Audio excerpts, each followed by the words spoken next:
यानंतर एक breaking news आहे। राजकीय वर्तुळातून शरद पवार यांचा मुख्यमंत्री पदावर डोळा आहे का असा सवाल उपस्थित होतोय, कारण शरद पवारांच्या पक्षाला मुख्यमंत्री पद हवं अशी चर्चा रंगली आहे। आकड्यांचं गणित जुळवण्याच्या कामाला शरद पवार लागल्याची माहिती समोर येते। उद्धव ठाकरेंना त्यामुळे विरोध केला जातोय अशी ही चर्चा या ठिकाणी रंगलेली आहे। आणि जेव्हा रिझल्ट येईल विधानसभेचा त्यावेळेला जर स्ट्राईक रेट जास्त निघाला पुन्हा एकदा शरद पवारांच्या राष्ट्रवादीचा, तर शरद पवारांचे राष्ट्रवादी थेट मुख्यमंत्री पदावर दावेदारी करणार अशी चर्चा आता सुरू झाली आहे। जास्तीत जास्त आमदार निवडून आणण्याची रणनीती शरद पवार आखतायत, तर स्ट्राईक रेट जास्त ठेवण्याचा पवारांचा प्रयत्न आहे। आणि आकडे जुळून आले तर पवारांचा पक्ष थेट मुख्यमंत्री पदावर दावा करणार असल्याचं बोललं जातंय।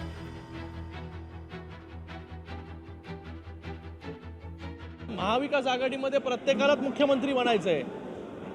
काही लोक तर भर सभेमध्ये आणि स्टेजमध्ये स्वतःचं नाव जाहीर करा असं काँग्रेस आणि राष्ट्रवादीचे नेते जेव्हा स्टेजवरती होते तेव्हा त्यांना सांगितलं की तुम्ही अगोदर चेहरा घोषित करा आणि नंतर मग निवडणुकीला जा।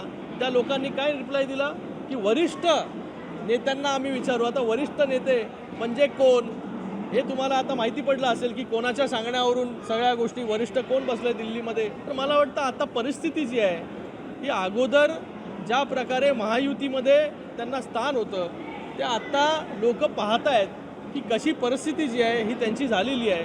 तर प्रत्येकाला असं वाटतंय महाविकास आघाडीमध्ये की बाबा मीच मुख्यमंत्री बाबा झालोय आणि होणार आहे।